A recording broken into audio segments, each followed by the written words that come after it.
The basketball addicts are back at it, breaking down the candidates for the three-point shootout. Who's your fave? We got some two guys from Golden State. They might shoot the ball well, who knows? Kyrie Irving, new shoe out, go cop it, of course. Kyle Korver, all-star. Marco Ballinelli, the defending champ. And Wes Matthews, shouts out to the Portland Trailblazers, blazing the trail out there, man. I love that team. All right, guys, let's get into it. Let's pick it. Handle life. Who is this year's three-point shootout champion?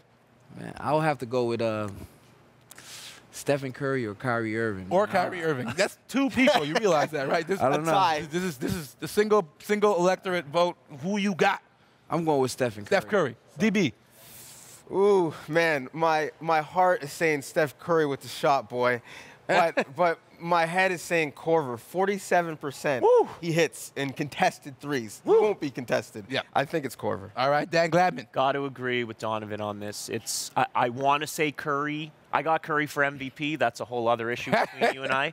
But it's Kyle Korver's year. The guy is unstoppable. He could win this with his eyes closed. All right. Korver. I'm just going to go on record and say I think that it's not my plan. It's God's plan.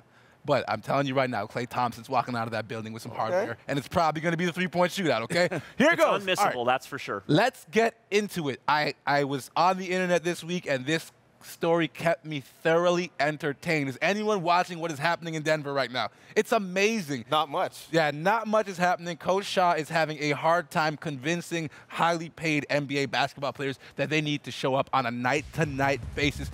Here's the board. Basically, what's going down is Coach Shaw says, I'd have more respect if guys just told me they didn't feel like playing from the start. The issue, of course, is his team recently was blown out by 30-plus points, and he had a closed-door meeting with the team. And the night after the closed-door meeting, he actually went out in the media and made that comment after the closed-door meeting, and then the team went out and scored 15 points in the first quarter and 15 points in the second quarter on their way to getting absolutely blown out. Things look really bad in Denver. First off, has Coach they've lost 11 of the last 12 games. Has Coach Shaw lost the Denver Nuggets? I guess that's fair. Oh, yeah. He has lost these guys. He was making moves last year. I mean, Andre Miller got chased out of there and ended up in Washington and still is a valuable piece there. I don't understand what he's doing. Don't challenge your players in the media by saying they're not putting out effort and trying. Even if that's the case, you have to find a way in-house to motivate. Brian Shaw comes from the Phil Jackson school. Phil Jackson would never have gone out and said these things. He was up for that Lakers job. Whew. I think it almost looks like Brian Shaw, I mean, he's certainly alienating himself from players. Yes. It looks like he's trying to get himself fired. I don't understand what he's doing at all. DB, handle life. Yeah, man, I mean... Can he turn it around, or has he lost them for good? It's a wrap now. I mean, you said the players are highly paid. He's highly paid to make the players play. I mean, he's clearly not a West Indian parent because he would just say, yo, if you can't hear, you go on feel. Like, it's his job to say, I control the minutes, you control your effort.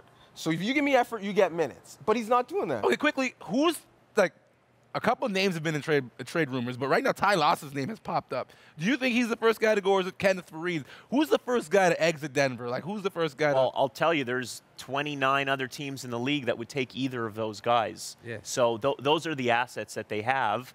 And I don't think that's who Denver wants to move, though. I think they want to move JaVale McGee, probably Gallinari if he's ever going to be able to play again. But if they're going to go into the tank and go for draft picks or get rid of contracts, those are the guys who other teams would want. Handle life, is it ever cool for a coach to go out in the media and go at his players? Do you think it could ever work as in his favor? It just depends. If you're going to say it's an in-house meeting, it shouldn't never get out to the media. It's in-house. It's something personal. You motivate your players personally. The players have a certain type of respect for you when you try to motivate them in-house personally, but when it gets out to the media and you put it in front of everybody, it gives the players a different kind of perspective, like, about you. So I think he has to do a better job on motivating his players personally. Okay, cool. I'm going to close this segment with Donovan Bennett. Donovan Bennett, what is the resolution here? Do they ship out the players that don't work with Shaw, or is Coach Shaw going to be fired in the next little bit?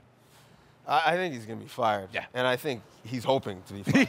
he wants to be.